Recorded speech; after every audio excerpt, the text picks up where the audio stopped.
Dear students, IT winner ക്ലാസ്സിലേക്ക് എല്ലാവർക്കും സ്വാഗതം. 10ാം ക്ലാസ്സിലെ IT ടെക്സ്റ്റ് ബുക്കിലെ വെബ് ഡിസൈനിങ് എന്ന ഒന്നാമത്തെ പാഠത്തിലെ വീഡിയോകളാണ് നമ്മൾ കണ്ടുവരുന്നത്. അതിൽ ഒന്നാമത്തെ പാർട്ടും രണ്ടാമത്തെ പാർട്ടും ഓൾറെഡി ഞാൻ അപ്ലോഡ് ചെയ്ത് കഴിഞ്ഞു. കാണാത്തവരുണ്ടെങ്കിൽ കാണുക. ഇനി നമുക്ക് അവസാന പാർട്ടാണ് നിങ്ങൾക്ക് കാണിച്ചു തരാൻ പോകുന്നത്. അതിനുവേണ്ടി ശ്രദ്ധിക്കുക മക്കളെ. ഈ സ്ക്രീനിലേക്കൊന്ന് നോക്കുക. ഇത് നിങ്ങളെ ടെക്സ്റ്റ് ബുക്കിലുണ്ട്. ടെക്സ്റ്റ് ഒന്ന് മറിച്ച് നോക്കുക കേട്ടോ. ഇതുപോലുള്ളൊരു പന്ത് നിർമ്മിക്കണം. ഇതെങ്ങനെയുള്ള പന്താണ്? നിഴലും വെളിച്ചവും നൽകി 3D രൂപത്തിലുള്ള ഒരു പന്ത് എങ്ങനെ രൂപപ്പെടുത്താം എന്നതാണ് നമ്മൾ പഠിക്കാൻ പോകുന്നത്. ഇതിനു വേണ്ടി ആദ്യം തന്നെ നമ്മൾ ചെയ്യേണ്ടത് എന്താ? നമ്മൾ സോഫ്റ്റ്വെയർ ഓപ്പൺ ചെയ്യണം. സോഫ്റ്റ്വെയർ എങ്ങനെയാണ് നമ്മൾ ഓപ്പൺ ചെയ്യുക? ശ്രദ്ധിക്കാം, എല്ലാവർക്കും അറിയാമല്ലോ അല്ലേ? ഷോ ആപ്ലിക്കേഷൻസ് ക്ലിക്ക് ചെയ്യുക. ടൈപ്പ് ടു സെർച്ച് എന്ന ഭാഗത്ത് സോഫ്റ്റ്വെയറിൻ്റെ പേര് ടൈപ്പ് ചെയ്യുക. ഐക്കൺ ക്ലിക്ക് ചെയ്യുക.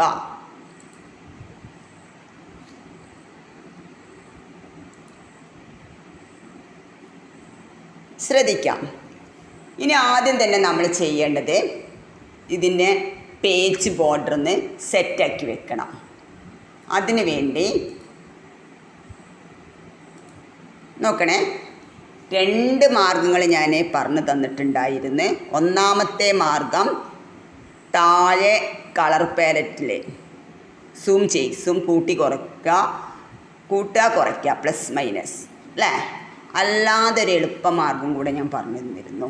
കീബോർഡിലെ മൈനസ് കീ ഒന്ന് പ്രസ് ചെയ്യാം. ഇനി നമുക്ക് ഇതിൽ ചെയ്യുന്ന എല്ലാ കാര്യങ്ങളും ഇവിടെ പുറത്ത് വെച്ച് ചെയ്തിട്ട് ഈ പേജിലേക്ക് കൊണ്ടുവച്ചാൽ മതി.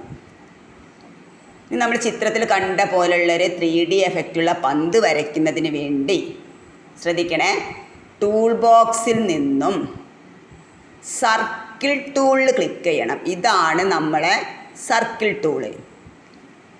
പേര് മൗസ് പോയിൻ്റർ എത്തിച്ച് അതിൻ്റെ പേര് കാണിച്ചു തരുന്നുണ്ട്, ഷോർട്ട് കട്ടും കാണിച്ചു തരുന്നുണ്ട്.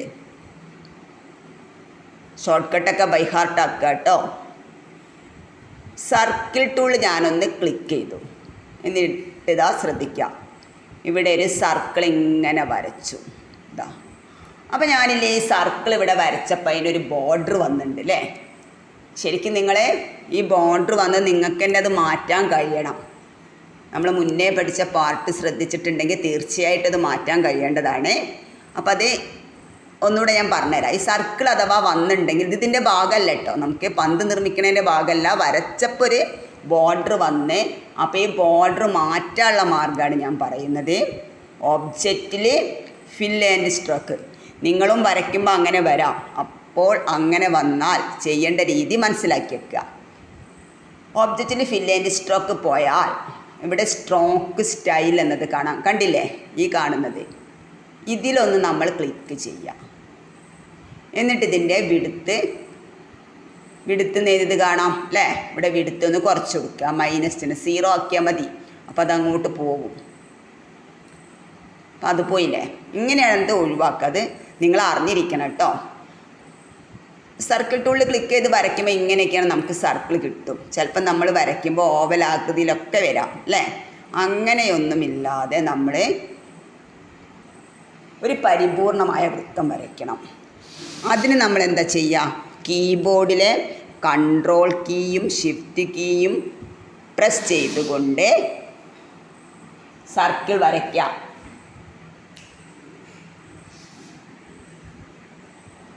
ശ്രദ്ധിക്കാം, ഞാൻ സർക്കിൾ വരച്ച് കാണിച്ചു തരാം കേട്ടോ.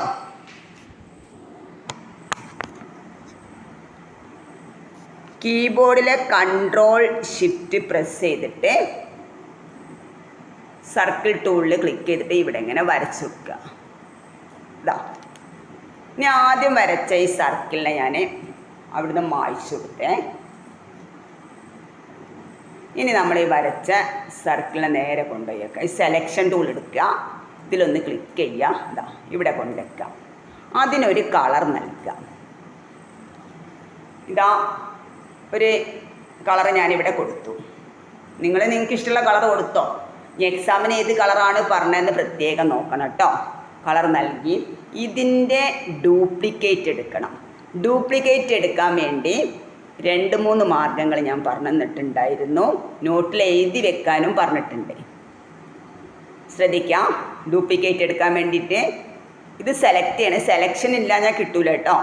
സെലക്ഷൻ ടൂൾ ഉപയോഗിച്ചിട്ട് സെലക്ട് ചെയ്യുക. Right button duplicate. അതിൻ്റെ അടുത്ത് അതിൻ്റെ ഷോർട്ട് കട്ട് കാണാം കേട്ടോ. Right button duplicate. അതിന് മറ്റൊരു കളർ നൽകി, ഒരു ഡാർക്ക് കളർ നൽകി. ഇനി നമുക്കിതിന് ഗ്രാഡിയൻ്റ് നൽകണം. ഗ്രാഡിയൻ്റ് നൽകാൻ വേണ്ടിയിട്ട് ടൂൾ ബോക്സിലെ ഗ്രാഡിയൻ്റ് ടൂളിൽ ക്ലിക്ക് ചെയ്തു. ടൂൾ ബോക്സിലെ ഗ്രാഡിയൻ്റ് ടൂളിൽ ക്ലിക്ക് ചെയ്യാം. ഇങ്ങനെ മൗസ് പോയിൻ്റർ എത്തിച്ചാൽ അതിൻ്റെ പേര് കാണിച്ചു തരും, ഷോർട്ട് കട്ടും കാണിച്ചു തരും. അതിലൊന്ന് ക്ലിക്ക് ചെയ്യാം. അപ്പോൾ ശ്രദ്ധിക്കാം, ഇതിനെ ടൂൾസ് കൺട്രോൾ ബാറിലേക്ക് ഒന്ന് നോക്കാം. ഇവിടെ ഫസ്റ്റ് നമുക്ക് കിട്ടിയത് ലീനിയർ ഗ്രാഡിയൻ്റ് ആണ്. അടുത്തൊന്ന് മൗസ് പോയിൻ്റർ എത്തിക്കാം. എന്താ കിട്ടിയത്? റേഡിയൽ ഗ്രാഡിയൻ്റ്. നമുക്കിവിടെ ഈ ഒരു പന്ത് വരയ്ക്കാൻ വേണ്ടിയിട്ട് റേഡിയൽ ഗ്രാഡിയൻ്റ് ആണ് ആവശ്യം. പക്ഷെ നിങ്ങൾക്ക് പ്രാക്ടിക്കലായിട്ട് ഇപ്പോൾ നമുക്കത് മതി. പക്ഷെ നിങ്ങൾക്ക് തിയറി എക്സാമിന് ലീനിയർ ഗ്രാഡിയൻറ്റും റേഡിയൽ ഗ്രാഡിയൻറ്റും തമ്മിലുള്ള വ്യത്യാസം ചോദിക്കാം അല്ലേ? അപ്പോൾ അതും കൂടെ നിങ്ങൾ അറിയണം. അത് നിങ്ങൾക്ക് ഞാൻ പറഞ്ഞു തരാം. ആദ്യം നമുക്ക് ആവശ്യമുള്ള റേഡിയൽ ഗ്രാഡിയൻറ്റിലൊന്ന് ക്ലിക്ക് ചെയ്തു. എന്നിട്ട് നമ്മൾ സർക്കിളിൽ വെച്ചിട്ട് ഇങ്ങനെ ഡ്രാഗ് ചെയ്യുക. ശ്രദ്ധിക്കണേ, ഇതാ ഞാൻ ഡ്രാഗ് ചെയ്തു. ഇങ്ങനെ വരയ്ക്കലല്ല, ഡ്രാഗ് ചെയ്യണം. ഇങ്ങനെ കണ്ടില്ലേ? അപ്പോൾ ഇവിടെ എന്ത് മാറ്റം ഉണ്ടായി? ഈ വന്നതിന് ഇതിന് നമ്മൾ ഹാൻഡിൽസ് എന്നാണ് പറയുന്നത്.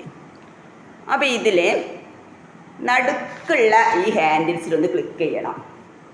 അതിന് വേണ്ടിയിട്ട് നമ്മളെ ടൂൾ ബോക്സിൽ നിന്നും രണ്ടാമത്തെ ടൂളായ എഡിറ്റ് പാത്ത് ബൈ നോട്ട്സ്, പേര് മൗസ് പോയിൻ്റർ എത്തിക്കുമ്പോൾ തന്നെ കാണിച്ചു തരും. ഷോർട്ട് കട്ട് ഉണ്ടാവും, ശ്രദ്ധിക്കുക. ഷോർട്ട് കട്ട് ബൈ ഹാർട്ട് ആക്കുക. എഡിറ്റ് പാത്ത് ബൈ നോട്ട്സിലൊന്ന് ക്ലിക്ക് ചെയ്യുക. എന്നിട്ട് സെൻറ്ററിലുള്ള ഹാൻഡിൽസിലൊന്ന് ക്ലിക്ക് ചെയ്യുക. എന്നിട്ട് അവിടെ ഞാനൊരു ലൈറ്റ് കളറാണ് നൽകാൻ പോകുന്നത്. നോക്കണേ, അതാ ലൈറ്റ് കളർ നൽകി ഞാനിവിടെ. ഇനി നമുക്ക് ഈ തറ്റത്തുള്ള ഹാൻഡിൽസിലൊന്ന് ക്ലിക്ക് ചെയ്യാം. ഞാൻ ക്ലിക്ക് ചെയ്തു കേട്ടോ. ഇനി ഞാനതിന് ഒരു ഡാർക്ക് കളറാണ് നൽകാൻ പോകുന്നത്. ഇതാ ഡാർക്ക് കളർ നൽകി. അപ്പോൾ ഇതിന് പിന്നെ നമുക്ക് ഈ ഹാൻഡിൽ ഉപയോഗിച്ചിട്ട് നമുക്ക് നമ്മളെ സൗകര്യപ്രദം എങ്ങനെയൊക്കെ വേണ്ട അതേ രീതിയിലൊക്കെ ആക്കി കൊടുക്കുക. ഞാനിങ്ങനെ 3D എഫക്റ്റ് പന്തിൻ്റെ രൂപത്തിൽ തന്നെ ആക്കി. അപ്പോൾ നമുക്കിത് റേഡിയൽ ഗ്രാഡിയൻ്റ് എന്ന് പറഞ്ഞാൽ ഒരു സർക്കുലർ കളർ ട്രാൻസിഷനാണ് കേട്ടോ. ഇതൊരു സർക്കുലർ കളർ ട്രാൻസിഷനാണ്. ഇനി അപ്പോൾ നമുക്കിവിടെ ലീനിയർ ഗ്രാഡിയൻ്റ് ആവശ്യമില്ല. അത് തിയറിക്ക് ചോദിക്കുകയാണെങ്കിൽ എനിക്ക് ആൻസർ ചെയ്യാൻ കഴിയണം. അതിന് വേണ്ടിയിട്ട് ഞാനിവിടെ താഴെ ഒരു സർക്കിൾ വരയ്ക്കുകയാണ് കേട്ടോ. താഴെ ഞാനൊരു സർക്കിൾ വരച്ചു. അതിനൊരു കളറും നൽകി കേട്ടോ. ശ്രദ്ധിക്കണേ, ഇനിയിപ്പോൾ ഈ കളർ തന്നെ കൊടുത്താലും കുഴപ്പമില്ല, നിങ്ങൾക്ക് മനസ്സിലാവാൻ വേണ്ടി ഒന്ന് പറഞ്ഞു തരാണ്. ഇനി നമുക്ക് ഗ്രേഡിയൻറ്റിലൊന്ന് ക്ലിക്ക് ചെയ്തു. ഞാൻ ക്ലിക്ക് ചെയ്തു. ഇപ്പം മുകളിൽ എന്തുണ്ട്?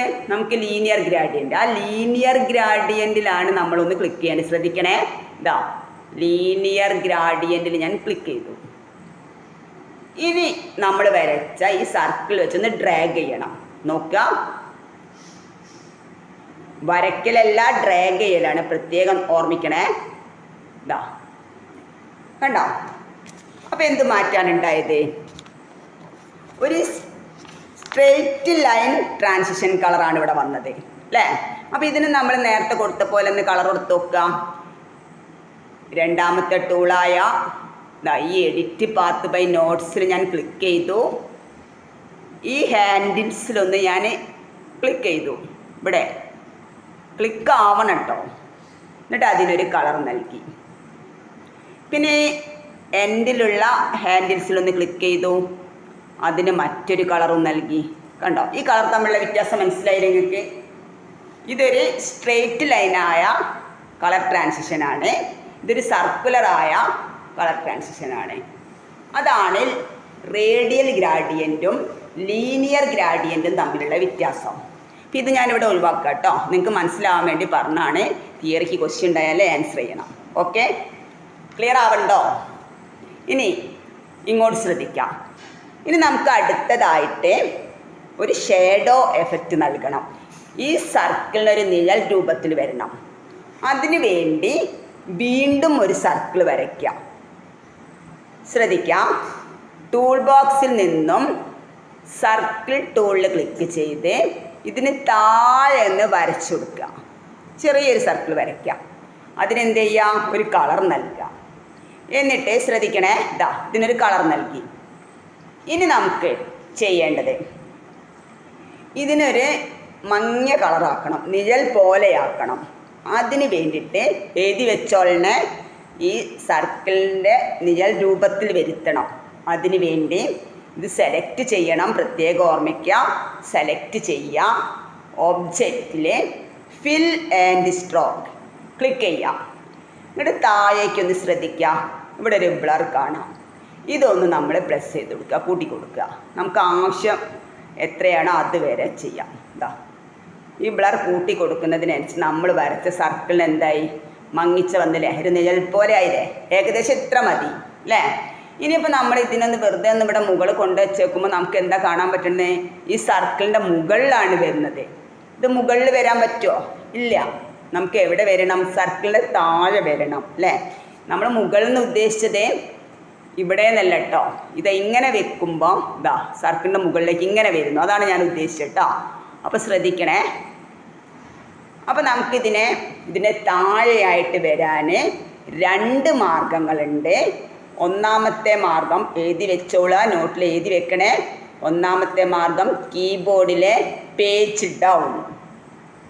രണ്ടാമത്തെ മാർഗം ശ്രദ്ധിക്കാം, ഓബ്ജക്റ്റ് സെലക്ട് ആയിരിക്കണം എന്നുള്ള കാര്യം പ്രത്യേകം ഓർമ്മിക്കണേ. ഓബ്ജക്റ്റിൽ ലോവർ ടു ബോട്ടം. എന്താണ്? ഓബ്ജക്റ്റിൽ ലോവർ ടു ബോട്ടം. അപ്പോൾ നമ്മൾ നോക്കുക, ഇത് താഴെ ഇപ്പം ഇങ്ങനെ വെക്കുമ്പോൾ താഴേക്ക് വന്ന് കണ്ടില്ലേ. ഇത് നമുക്ക് എങ്ങനെയാണോ വേണ്ടത് അതുപോലെ വെക്കാം. ഇത്രയും കാര്യം ക്ലിയർ ആയോ? ഇനി നമുക്കിതിനെ ഗ്രൂപ്പ് ചെയ്യണം. ഗ്രൂപ്പ് ചെയ്യാൻ വേണ്ടി കഴിഞ്ഞ ക്ലാസ്സിലൊക്കെ ഞാൻ നോട്ടിൽ എഴുതി വെക്കാൻ പ്രത്യേകം പറഞ്ഞിട്ടുണ്ട്. ഒരു മാർഗമല്ലുള്ളത് ഗ്രൂപ്പ് ചെയ്യൽ, ഡ്യൂപ്ലിക്കേറ്റ് എടുക്കൽ, ഇങ്ങനെയുള്ള കാര്യങ്ങൾ പറഞ്ഞിട്ടുണ്ട് അല്ലേ? ഗ്രൂപ്പ് ചെയ്യാൻ വേണ്ടി ശ്രദ്ധിക്കുക. ഇനിയും എഴുതി വെക്കാത്തവരുണ്ടെങ്കിൽ എഴുതി വെക്കുക. നോക്കണേ, ഇതാ ഈ രണ്ട് ഒബ്ജക്റ്റുകൾ നമുക്ക് സെലക്ട് കൊടുക്കണം. സെലക്ട് കൊടുക്കാൻ വേണ്ടി സെലക്ഷൻ ടൂൾ ഉപയോഗിക്കുക. ക്ലിക്ക് ചെയ്തു ഞാൻ. ഇനി എന്ത് ചെയ്യണം, ഇതാ ഇവിടുന്ന് എങ്ങോട്ട് ഒരുമിച്ച് സെലക്ട് ചെയ്യുക. രണ്ടോ ഇപ്പോൾ ഒന്നാണ് വന്നത്, പക്ഷെ നമുക്ക് അങ്ങനെ വന്ന ഉടനെ നിങ്ങൾ ഗ്രൂപ്പ് ചെയ്യരുത്. വീണ്ടും സെലക്ഷൻ ടൂളിൽ തന്നെ പോവുക. ശരിയായില്ലെങ്കിൽ വീണ്ടും എടുക്കുക. ഒന്നുകൂടെ ശ്രദ്ധിക്കുക. ഇതിൽ ക്ലിക്ക് ചെയ്യുക.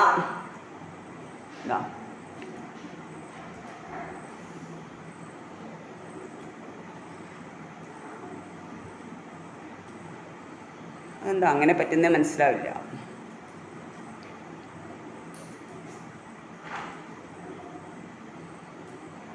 ഇപ്പം ശരിയായിട്ടോ. അപ്പോൾ എനിക്ക് പറ്റിയ ഈ അബദ്ധം നിങ്ങൾക്കും പറ്റാം. സെലക്ട് ചെയ്യുമ്പോൾ ചിലപ്പോൾ ഒന്ന് മാത്രം സെലക്ട് ആവും. നമ്മളത് ശ്രദ്ധിക്കാതെ ഒബ്ജക്റ്റിൽ ഗ്രൂപ്പ് പോകും, പക്ഷേ അത് ഗ്രൂപ്പായി ഉണ്ടാവില്ല. അപ്പോൾ സെലക്ട് ചെയ്യുമ്പോൾ മക്കളെ പ്രത്യേകം ശ്രദ്ധിക്കുക, രണ്ട് ഒബ്ജക്റ്റുകളും സെലക്ട് ആയിരിക്കണം. നമ്മൾ എന്താണോ തയ്യാറാക്കിയത് അത് മുഴുവനായിട്ട് സെലക്ട് ആവണം. ആ കാര്യം നിങ്ങളെ മനസ്സിലുണ്ടായിരിക്കണം. ഇപ്പോൾ ഇത് രണ്ട് ഒബ്ജക്റ്റും സെലക്റ്റായി. ഇനി നമ്മളെ ഗ്രൂപ്പ് ചെയ്യാൻ വേണ്ടിയിട്ട് ശ്രദ്ധിക്കണേ. Object group. ഒബ്ജക്റ്റ് എന്ന് എഴുതിയിട്ട് ഒരു ഏരോക്കി ഇട്ടിട്ട് ഗ്രൂപ്പ് ക്ലിക്ക് എന്ന് എഴുതി വെച്ചോളാം. ഓരോ സ്റ്റെപ്പ് എഴുതി വെക്കുക കേട്ടോ. ഗ്രൂപ്പ് നോക്കതാ, ഇത് ഗ്രൂപ്പ്. ഇനി നമുക്കിവിടെ കൊണ്ടുവെക്കാം. ഇനി നമ്മൾ ആവശ്യത്തിനനുസരിച്ച് അതിനെ ചെറുതാക്കി കൊടുക്കാം അല്ലേ? എങ്ങനെ ചെറുതാക്കാം? കൺട്രോൾ ഷിഫ്റ്റ് കീ പ്രസ് ചെയ്തുകൊണ്ട് ചെറുതാക്കി. ഇനി ഞാൻ ഇതിനൊന്ന് സേവ് ചെയ്യാൻ പോവാണ്. സേവ് ചെയ്യേണ്ടതൊക്കെ കഴിഞ്ഞ പാർട്ടിൽ പറഞ്ഞെന്നാണ്. ശ്രദ്ധിക്കുക, ഒന്നുകൂടെ വേണമെങ്കിൽ ശ്രദ്ധിക്കുക കേട്ടോ. ഫയൽ, സേവ്, ഹോമിൽ സ്റ്റുഡൻസ് വർക്ക്സ് 10ൽ ഡബിൾ ക്ലിക്ക് അടിക്കുക കേട്ടോ. Double click. കഴിഞ്ഞ ക്ലാസ്സിൽ നമ്മൾ 10B എന്നൊരു ഫോൾഡർ ഉണ്ടാക്കി വെച്ചിരുന്നു. അതാണ് ഇവിടെ കാണുന്നത്. 10Bയിൽ ഡബിൾ ക്ലിക്ക്. ഇനി നമ്മൾ എന്ത് ചെയ്യാം? നെയിം എന്ന ഭാഗത്ത്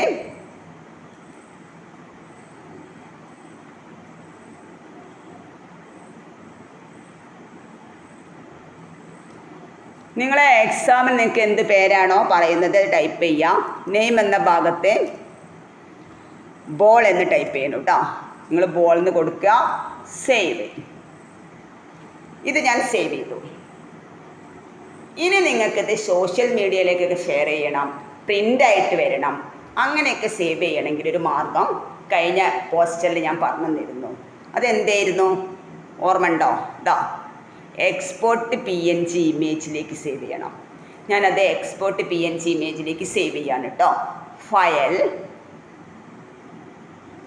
എക്സ്പോർട്ട് PNG ഇമേജ് ക്ലിക്ക് ചെയ്യുക. അപ്പോൾ നോക്കാം, നമുക്ക് ഇത് എക്സ്പോർട്ട് PNG ഇമേജിലേക്ക് സേവ് ചെയ്യണം. അപ്പോൾ ഇത് സെലക്ഷൻ ആയത് മുഴുവൻ വരണം കേട്ടോ. ഫയൽ നെയിം എന്ന ഭാഗത്തെ എക്സ്പോർട്ടാസ് ശ്രദ്ധിക്കണേ. എന്നിട്ട് നമ്മളിവിടെ നിങ്ങളെ ഹോമിലേക്ക് പോവുക, സ്റ്റുഡൻസ് വർക്ക്സ് 10ൽ പോവുക, 10Bയിൽ പോവുക അല്ലേ? എന്നിട്ടൊക്കെ ഡബിൾ ക്ലിക്ക് അടിച്ച് പോയാൽ മതി. ഇവിടെ ആ PNG എന്നത് മായ്ക്കണമെന്നില്ല.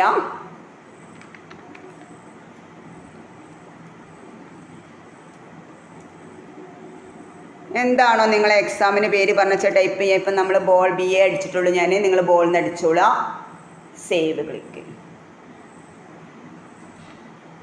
ഇപ്പം 2 രീതിയിൽ സേവ് ആയി കേട്ടോ. ഇനി ശ്രദ്ധിക്കാം, നമുക്ക് ഇതിൽ ഞാൻ ജസ്റ്റ് ഒരു കാര്യം പറഞ്ഞുതരാം. നിങ്ങൾക്ക് ആദ്യം പറഞ്ഞു തരണ്ടായിരുന്നു, പക്ഷെ ആദ്യം പറഞ്ഞ് തരാതെ അവസാനത്തേക്ക് വെച്ചതുകൊണ്ട് അത് നിങ്ങൾക്ക് പെട്ടെന്ന് മനസ്സിലാവും കേട്ടോ. ഞാനൊരു ചതുരം വരയ്ക്കുകയാണ്. ശ്രദ്ധിക്കട്ടോ, ഒരു ചതുരം വരച്ചു. ഇതിന് ഞാൻ താഴെ കളർ പാലറ്റിൽ ഒരു കളർ നൽകി. ഇനി ഇതിനൊരു ബോർഡർ വേണമെന്ന് ഇരിക്കുക. ആ ബോർഡർ വരുത്താൻ വേണ്ടി നമ്മൾ എന്താ ചെയ്യുക? ശ്രദ്ധിക്കണം, ഈ ചതുരത്തിനെ ഞാൻ സെലക്ട് ചെയ്തു. കണ്ടോ? സെലക്ട് ചെയ്തു. ഇനി ബോർഡർ വരാൻ വേണ്ടിയിട്ട് ഒബ്ജക്റ്റിൽ ഫിൽ ആൻഡ് സ്ട്രോക്ക് എഴുതിയേക്കണേ. ഒബ്ജക്റ്റിൽ ഫിൽ ആൻഡ് സ്ട്രോക്ക്. അതിലെ സ്ട്രോക്ക് സ്റ്റൈൽ ക്ലിക്ക് ചെയ്യാം. ഇവിടെ വിടുത്തുനിന്ന് കാണാം. ആ ബോർഡർ ഒന്ന് ഒരനക്കം കൂട്ടി കൊടുക്കുക. ഇനി എക്സാമിന് നിങ്ങൾക്ക് എത്രയെങ്കിലും പറഞ്ഞിട്ടുണ്ടെങ്കിൽ അത്രയും ആക്കി കൊടുക്കണം ഇവിടെ കേട്ടോ. ഞാനിപ്പോൾ എത്രയും കൊടുത്തു. അതിന് കളർ നൽകാൻ വേണ്ടിയിട്ട് സ്ട്രോക്ക്, ഇതിൻ്റെ തൊട്ടടുത്തുള്ള സ്ട്രോക്ക് പെയിൻറ്റ് തന്നെ ക്ലിക്ക് ചെയ്യുക. അതിൽ നിന്നൊരു കളർ നൽകുക. ഞാൻ പച്ച കളർ കൊടുത്തിട്ടാ, കാണുന്നില്ലേ? അതിൻ്റെ വിടുത്തൊന്നുകൂടെ കൂട്ടിക്കാൻ നിങ്ങൾക്ക് ഒന്നുകൂടെ കാണാം. വിടുത്ത് കൊടുത്ത കുറവാണ്. ഇപ്പോൾ കണ്ടില്ലേ? ശരിക്കും ഇട്ടാ. ഇനി ഇങ്ങനെ കളർ കൊടുക്കുക. സ്ട്രോക്ക് പെയിൻറ്റ് പോയിട്ട് കൊടുക്കുക. അല്ലാതെ വേറൊരു മാർഗം കൂടെ ഉണ്ട്. സ്ട്രോക്കിന് വരകൾക്ക് കളർ നൽകാൻ വേണ്ടിയിട്ട് ഷിഫ്റ്റ് പ്രസ് ചെയ്തുകൊണ്ട് താഴെ കളർ പാലറ്റിൽ നിന്ന് മറ്റൊരു കളർ നിങ്ങൾ കൊടുത്തു നോക്കി. ഇതാ 2 മാർഗങ്ങളും പഠിച്ചോളാം. 2 മാർഗങ്ങളും നിങ്ങൾ അറിഞ്ഞിരിക്കണം. അപ്പോൾ ഇത് ക്ലിയർ ആയല്ലോ അല്ലേ? ഇനി നിങ്ങൾക്ക് ഞാൻ ഒന്നാമത്തെ പാർട്ടിൽ റാസ്റ്റർ ചിത്രങ്ങളെക്കുറിച്ചിട്ടും വെക്റ്റർ ചിത്രങ്ങളെക്കുറിച്ചും പറഞ്ഞു തന്നിരുന്നു. അതെന്താണെന്ന് നിങ്ങൾക്ക് തന്നെ മനസ്സിലാവുമെന്ന് പറഞ്ഞേ. മനസ്സിലായിട്ടില്ലെങ്കിൽ ഞാൻ തന്നെ പറഞ്ഞുതരാം കേട്ടോ. ശ്രദ്ധിക്കാം. ഞാനിതൊന്ന് ക്ലോസ് ചെയ്യുകയാണേ. നമ്മൾ സേവ് ചെയ്തത് വീണ്ടും തുറക്കുകയാണ് കേട്ടോ. Students works 10B. അപ്പം നിങ്ങൾക്ക് ഞാൻ ചെയ്തു തന്നത് ഇതാണ് കേട്ടോ. നോക്കണം, ഇത് PNG നോക്കുക. PNG ഇമേജിൽ സേവ് ചെയ്താണിത്. ഇത് SVGയിൽ സേവ് ചെയ്തതാണ്, ഇങ്ക്സ്കേപ്പിൽ കേട്ടോ. ഇപ്പോൾ പ്രിൻ്റ് എടുക്കാനൊക്കെ PNGയിലാണ് സേവ് ചെയ്തത്. നോക്കുക, ആദ്യം നമ്മൾ PNG ഇമേജിൽ സേവ് ചെയ്തതെന്ന് തുറക്കുക, ഓപ്പൺ ചെയ്തു. ഇപ്പോൾ ഇതിനെ ഞാൻ സൂം ചെയ്യിക്കുകയാണ്. ഇതാ, ഇതിനെ PNG ഇമേജിൽ സേവ് ചെയ്ത ചിത്രങ്ങൾ റാസ്റ്റർ ചിത്രങ്ങളാണ്. അപ്പോൾ എന്താണ് ഈ റാസ്റ്റർ ചിത്രങ്ങളെ? ശ്രദ്ധിക്കണേ. ഇതാ, ഞാനിതിനെ വലുതാക്കുന്നതിനനുസരിച്ച് ഇതിൻ്റെ വ്യക്തത, അതിന് വരകളും പുള്ളികളൊക്കെ ഉള്ളതായിട്ട് തോന്നുന്നുണ്ട്, വ്യക്തത കുറയുന്നു, ക്ലാരിറ്റി കുറയുന്നു. അപ്പോൾ സൂം ചെയ്യിക്കുന്നതിനനുസരിച്ച് ക്ലാരിറ്റി കുറയുന്ന ചിത്രങ്ങളെയാണ് റാസ്റ്റർ ചിത്രങ്ങൾ എന്ന് പറയുന്നത്. മനസ്സിലായോ മക്കളെ? ക്ലിയർ ആയോ? PNG ഇമേജിൽ നമ്മൾ സേവ് ചെയ്ത ചിത്രങ്ങളാണ് റാസ്റ്റർ ചിത്രങ്ങൾ. റാസ്റ്റർ ചിത്രങ്ങൾ എന്ന് പറഞ്ഞാൽ നമ്മൾ സൂം ചെയ്യിക്കുന്നതിനനുസരിച്ച് ക്ലാരിറ്റി കുറഞ്ഞ് വരിക. ഓക്കെ ആയോ? ഇനി നെക്സ്റ്റ്, അടുത്തത് SVG ഇമേജിൽ ഇങ്ക്സ്കേപ്പിൽ സേവ് ചെയ്തതൊന്ന് ഞാൻ ഓപ്പൺ ചെയ്യാണ്. ഇനി ഇതിനെ ഒന്ന് സൂം ചെയ്യിപ്പിച്ച് നോക്കുക അല്ലേ. ഇതാ, ഇതിനെ സൂം ചെയ്യിക്കുന്നതിനനുസരിച്ച് ക്ലാരിറ്റി കൂടി തെളിഞ്ഞ് വരികയാണ്.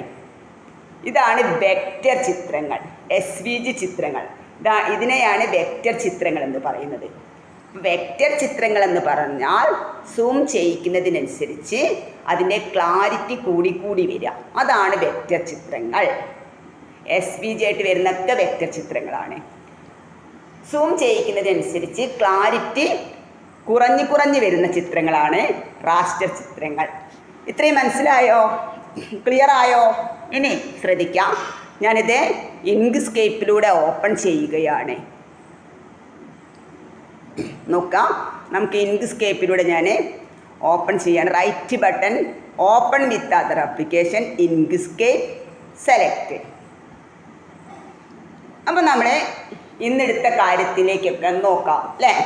ആദ്യം തന്നെ നമ്മൾ പഠിച്ച ഒരു കാര്യം എന്തായിരുന്നു? ഒരു പന്ത് രൂപപ്പെടുത്തിയെടുക്കുക. എങ്ങനെയുള്ള പന്താണ്? നിഴലും വെളിച്ചവും നൽകി 3D രൂപത്തിലുള്ളൊരു പന്ത് വരച്ചെടുക്കുക അല്ലേ. അത് നിങ്ങൾക്ക് ക്ലിയർ ആയില്ലേ? പിന്നെ അതിൽ ലീനിയർ ഗ്രാഡിയൻ്റ് എന്താ, റേഡിയൽ ഗ്രാഡിയൻ്റ് എന്താ, അതും നിങ്ങൾ മനസ്സിലാക്കിയെടുത്തു അല്ലേ. പിന്നെ ഒരു ചതുരം വരച്ചിട്ട് അതിന് കളർ ചെയ്തു, അതിനെ ബോർഡർ വരുത്താൻ പഠിച്ചു, ബോർഡറിൻ്റെ വീതി കൂട്ടാൻ പഠിച്ചു, കളർ ചെയ്യാൻ പഠിച്ചു. പിന്നെ നമ്മൾ ഒന്നാമത്തെ പാർട്ടിൽ പറഞ്ഞിരുന്ന റാസ്റ്റർ ചിത്രങ്ങൾ എന്താണ്, വെക്റ്റർ ചിത്രങ്ങൾ എന്താണ്, അതും നിങ്ങൾക്ക് പറഞ്ഞു തന്നു. ഇത്രയൊക്കെയാണ് ഒന്നാമത്തെ അധ്യായത്തിൽ നമുക്ക് പഠിക്കാനുള്ളത്. ഇനി നമ്മൾ ഒന്നാമത്തെ അധ്യായത്തിലെ തിയറി ക്വസ്റ്റ്യൻസ് ഒക്കെ ആയിട്ട് പറഞ്ഞുതരും. എക്സാമിൻ്റെ മുന്നേ ആയിട്ട് എക്സാം മോഡലുകളും നിങ്ങൾക്ക് കാണിച്ചു തരും. ഇത്രയും മക്കളെ നിങ്ങൾക്ക് ക്ലിയർ ആയോ? സെറ്റായോ? നിങ്ങൾക്ക് എൻ്റെ വീഡിയോ മനസ്സിലായിട്ടുണ്ടെങ്കിൽ, ക്ലിയർ ആയിട്ടുണ്ടെങ്കിൽ, ഇഷ്ടമായെങ്കിൽ നിങ്ങളെല്ലാവരും ലൈക്ക് ചെയ്യണം, സബ്സ്ക്രൈബ് ചെയ്യണം. ഓക്കെ, കമൻ്റ് ഇടുക, എന്തെങ്കിലും മാറ്റം വരുത്തണമെങ്കിലൊക്കെ പറയാം, അതിനനുസരിച്ച് പറഞ്ഞു തരുന്നതാണ്. ഓക്കെ, ഇനി രണ്ടാമത്തെ ചാപ്റ്ററിലെ വീഡിയോ ആയിട്ട് എത്താം. ബൈ.